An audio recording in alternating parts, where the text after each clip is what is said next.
They used to wait weeks, sometimes months, for a reply. A letter, smudged in ink and folded by trembling hands, carried meaning, emotion, presence. Now, a message flashes across the globe in milliseconds, read, ignored, forgotten.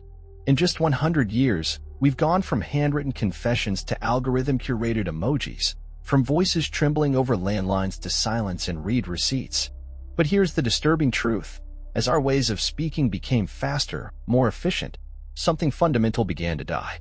Human connection, genuine, messy, slow, got replaced by metrics. Likes, seen statuses, typing, erased. What happens when machines understand our words better than people do? What happens when we forget how to feel without a screen? This isn't just about technology. It's about identity, intimacy, and what we've already lost without noticing. Hit like, subscribe, and let's go. 100 years ago, communication was slow, but it was human. People would sit down, take time, think, then write. Their words had weight, permanence, intention. Today, we live in a world where 100 billion messages are sent every single day, most of them forgotten before they're even read. We scroll past confessions, heartbreaks, cries for help, buried beneath memes, news alerts, and targeted ads. Our conversations are now filtered through algorithms, data packets, predictive text. We no longer write to express ourselves, we write to perform, to be seen, to go viral. Social media, once a tool to connect, has reshaped the very way our brains interpret language. Shorter sentences, simpler thoughts, instant feedback, endless noise.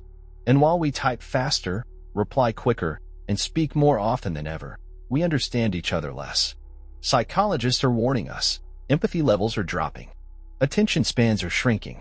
Loneliness is rising, even though we're more connected than any generation before us. But here's the terrifying part. Most of us don't even notice. We think this is normal. We call it progress. We convince ourselves that a like is a sign of affection, that a streak is a friendship, that typing LOL is the same as laughter. But deep down, something doesn't feel right. Something's missing. This story isn't just about how communication has changed. It's about what that change has cost us.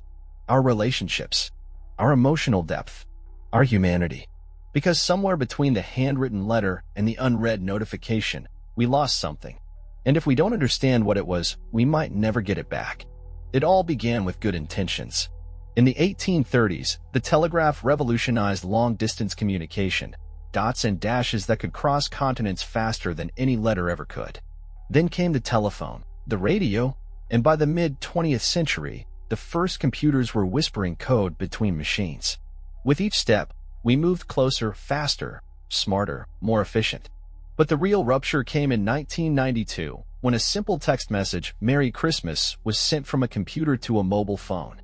No one knew it then, but that message was the beginning of a new language, one built not on feeling, but on speed. The internet soon exploded.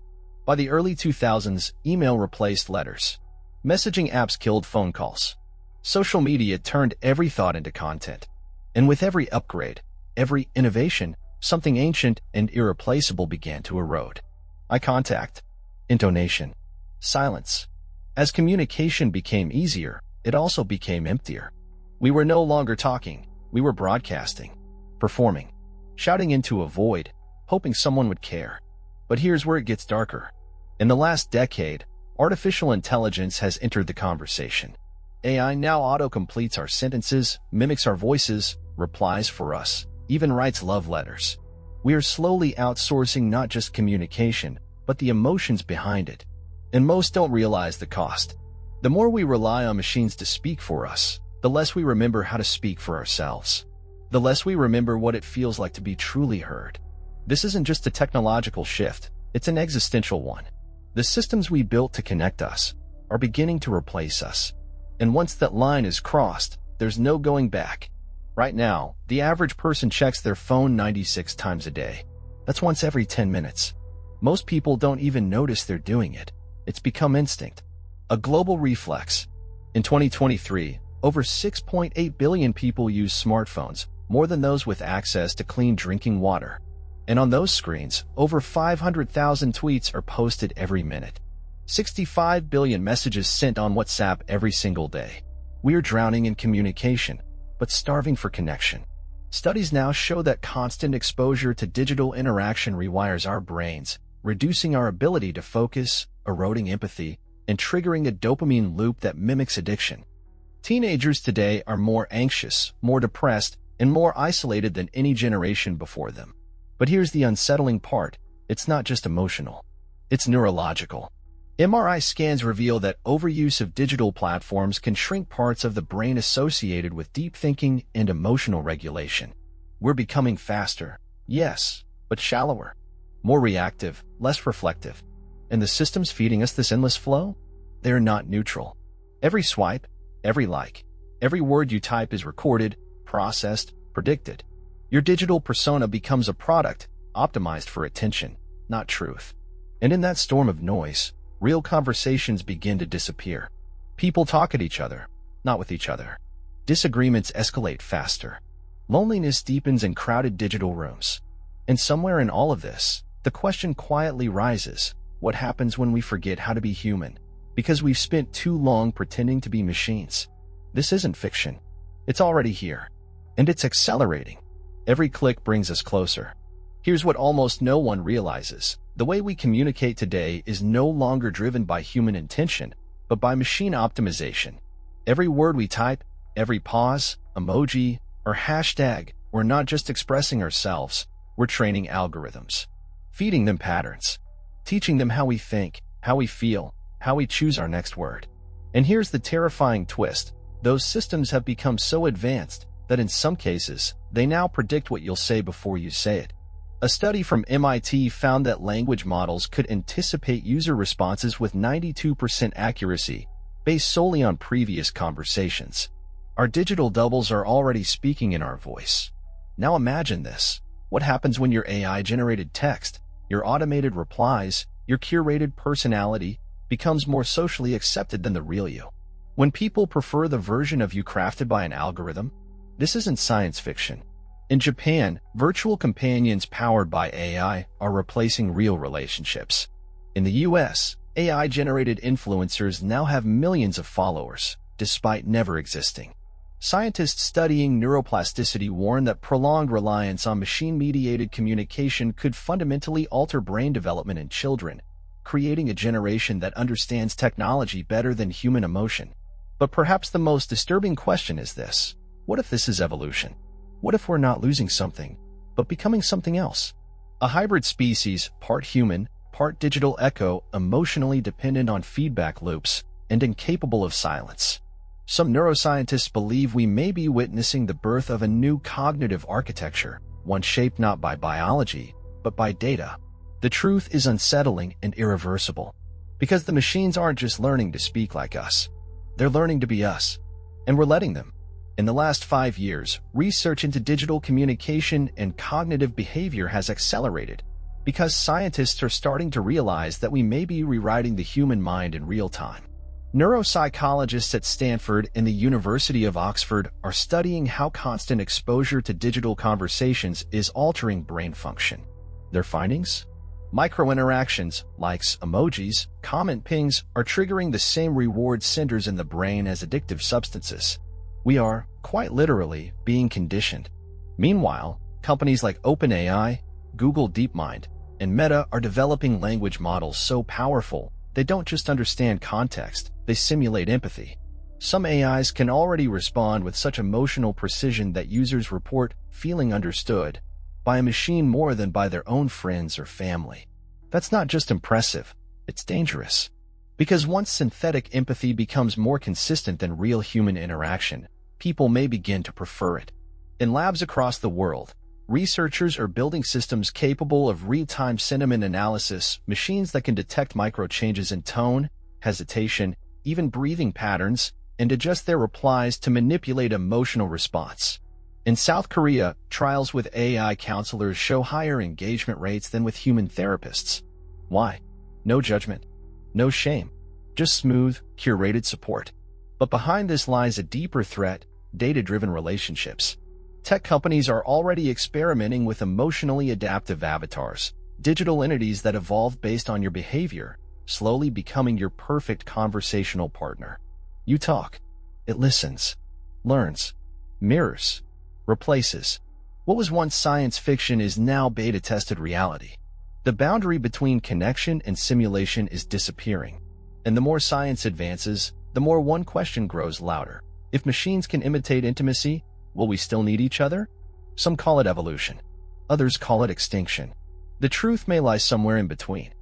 Optimists argue that we are simply adapting, that this fusion of man and machine is the next step in cognitive evolution. That AI-enhanced communication will eliminate misunderstanding, erase language barriers, and allow us to connect across time zones, cultures, even realities. Imagine a future where your thoughts are translated instantly into perfect emotional expression, where no word is ever misread, no feeling ever missed. A world where silence is optional and loneliness obsolete. But behind this dream lies a darker hypothesis. Critics warn that the price of perfect communication is the death of authenticity.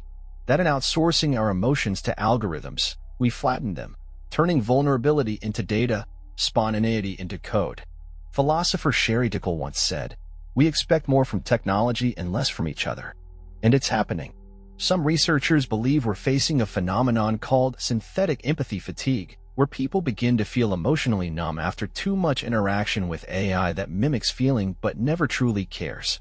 Others warn of a more disturbing shift, the creation of emotional echo chambers, where users are constantly fed affirmations and filtered reality until dissent, discomfort, and emotional growth vanish. And then there's the ethical rift. Who decides what is emotionally correct? What happens when AI edits your thoughts before you speak them? When your expression is optimized before it's even real? Progress gave us power, but stripped away friction. And without friction, there's no depth, no learning, no pain, no truth. Somewhere along the line, in our pursuit of clarity and connection, we may have silenced the very chaos that makes us human. And now, we must ask, was it worth it? It didn't happen with an explosion. No headlines screamed. No alarms rang. The shift was quiet, invisible. First, people stopped calling each other. Then, they stopped writing. Then, they stopped feeling the need to speak at all.